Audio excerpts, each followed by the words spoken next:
চাবুৱাত নিৰ্মাণাধীন শ্ৰী শ্ৰী অনিৰুদ্ধদেৱ ক্ৰীড়া বিশ্ববিদ্যালয়ৰ কাম কাজে অতি সোনকালে অধিক গতি লাভ কৰিব। এই উদ্দেশ্যে ডিব্ৰুগড়ত উপস্থিত হৈ বিশ্ববিদ্যালয়খনৰ নিৰ্মাণ কাৰ্যৰ অগ্ৰগতি আৰু সামগ্ৰিক পৰিস্থিতিৰ বুজ লয় অসম চৰকাৰৰ ক্ৰীড়া মন্ত্ৰী বিশ্বজিৎ দৈমাৰী। আপোনালোক সকলোকে মোৰ শ্ৰদ্ধা প্ৰণাম জনাইছো। আজি শ্ৰী শ্ৰী অনিৰুদ্ধদেৱ ক্ৰীড়া বিশ্ববিদ্যালয়ৰ এই অস্থায়ী চৌহদত আমাৰ সন্মানীয় ক্ৰীড়া মন্ত্ৰী ডাঙৰীয়া অসমৰ ক্ৰীড়া মন্ত্ৰী ডাঙৰীয়া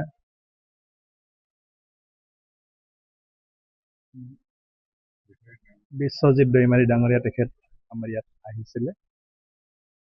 যোৱাকালি অহা কথা আছিল, কিন্তু বিশেষ কাৰণত তেখেত আহিব নোৱাৰি আজি আহিলে।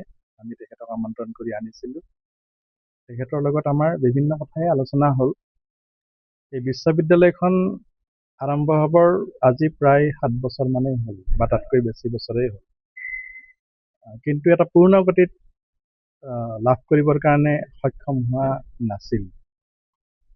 কিন্তু এই বছৰৰ পৰা আমি যিটো দেখিছোঁ, ই কিছু গতি লাভ কৰিছে। ইয়াৰ যিটো মুখ্য পাৰ্মানেণ্ট চৌহদ হ'ব, সেইটো ইয়াৰ পৰা প্ৰায় 25 কিলোমিটাৰ দূৰত পানীএৰা গাঁৱত।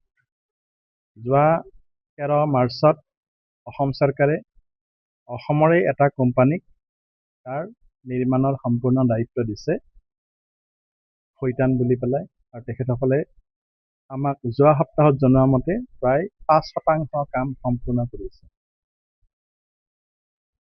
সেইটো হৈছে আমাৰ নিৰ্মীয়মান কামৰ এটা খতিয়ান। বাকী যদি আমি একাডেমিক যিটো প্ৰগ্ৰাম, এখন বিশ্ববিদ্যালয়ত মুখ্য কথা হৈছে আমাৰ শৈক্ষিক যিটো বাতাৱৰণ, সেইটো আমি নিয়মিতভাৱে সুচাৰুৰূপে তাক পৰিচালনা কৰাটো আমাৰ দায়িত্ব।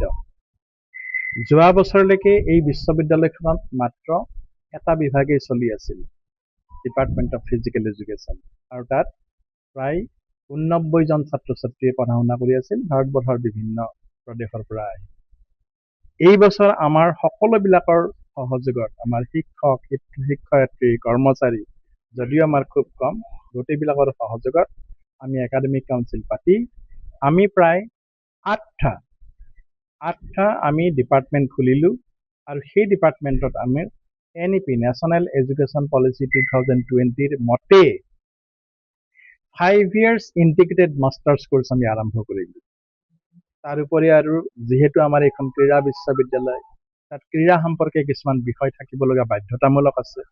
PG ডিপ্ল'মা আছে, অন্য ডিপ্ল'মা কোৰ্চ আছে, চাৰ্টিফিকেট কোৰ্চ আছে, ভকেশ্যনেল কোৰ্চ আছে। এই গোটেইখিনি মিলি আমি প্ৰায় 30টা বিভিন্ন প্ৰগ্ৰাম, মই ইংৰাজীতে কৈছোঁ, বিভিন্ন প্ৰগ্ৰাম আমি এই ইউনিভাৰ্চিটিত আৰম্ভ কৰিছোঁ।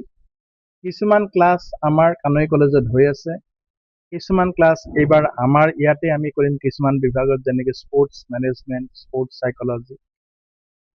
আৰু এই গোটেই বিভাগবিলাকত এতিয়ালৈকে আমাৰ প্ৰায় 71জন ষ্টুডেণ্টৰ এডমিশ্যন হৈ গৈছে। আৰু আমি এইবাৰ বানপানীৰ প্ৰতি লক্ষ্য ৰাখি এডমিশ্যনৰ যিটো তাৰিখ আছিলে, সেই তাৰিখটো আমি আকৌ অলপমান আগলৈকে ঠেলি দিছোঁ। আগষ্টৰ 20 তাৰিখলৈকে আমাৰ ইয়াত এডমিশ্যন হ'ব। গতিকে আমি আশা কৰিছোঁ এই বছৰ আমাৰ বিশ্ববিদ্যালয়খনে এটা নতুন ৰূপ লাভ কৰিছে। যোৱা 15 তাৰিখত আমাৰ সন্মানীয় গভৰ্ণৰ ডাঙৰীয়া আমাৰ ইয়াত আহিছিল, তেখেত আমাৰ ইউনিভাৰ্চিটিৰ চেঞ্চেলৰ। আজি আমাৰ মন্ত্ৰী মহোদয় আমাৰ ইয়াত আহিলে, তেখেতে গোটেই কথাখিনিৰ বিচাৰ খোচাৰ কৰি পেলাই আমাৰ মুখ্য এটা ইয়াত দৰকাৰী কথা আছিলে, আমাৰ যিবিলাক পোষ্ট, আমাৰ শিক্ষকৰ পোষ্ট আৰু যিখিনি ষ্টাফৰ পোষ্ট, সেইখিনি এতিয়ালৈকে দিয়া হোৱা নাছিল। মাত্ৰ এজন পাৰ্মানেণ্ট শিক্ষকৰ দ্বাৰা আমি চলাই আছিলোঁ। কিছুমান আৰু কণ্ট্ৰেকচুৱেল টিচাৰ আছে, কিন্তু আমাৰ আমাৰ যিজন মন্ত্ৰী মহোদয় আহিলে, তেখেতে ক'লে যে তেখেতে পোষ্টখিনিৰ কথাও তাত পাতিব, দিছপুৰত পাতি খুব সোনকালে এই পোষ্টখিনি যিমানখিনি সম্ভৱ হয়, আমি কৈছোঁ প্ৰায় 36টামান পোষ্ট আমাক লাগে, এই 36টামান পোষ্ট তেখেতে মোকলাই দিয়াৰ ব্যৱস্থা কৰিম বুলি সোনকালে কৈছে। আৰু আমি ভাবিছোঁ খুব সোনকালে এই বিশ্ববিদ্যালয়খনে অসমৰ মানুহৰ যিটো আশা আৰু আকাংক্ষা, যি আশা আৰু আকাংক্ষাৰে অসম চৰকাৰে 2018 চনত এই বিশ্ববিদ্যালয়খন আৰম্ভ কৰিছিল, সেই আশা আকাংক্ষা খুব সোনকালে পূৰ্ণ কৰি পেলাই দেশৰ মূল সুঁতিৰ লগতে গোটেই অসমখনক পুৰা বিশ্বতে এটা নতুন স্থান দিব বুলি আমি আশা কৰিছোঁ। আপোনালোকক আকৌ মই এবাৰ সশ্ৰদ্ধ প্ৰণাম জনাইছোঁ। উক্ত সময়ছোৱাত নিৰ্মাণ কাৰ্য দ্ৰুতগতিত সম্পূৰ্ণ কৰাৰ ওপৰতো বিশেষভাৱে গুৰুত্ব আৰোপ কৰা হয়। ডিব্ৰুগড়ৰ পৰা আইনুল আহমেদৰ ৰিপৰ্ট, নিউজ নাও।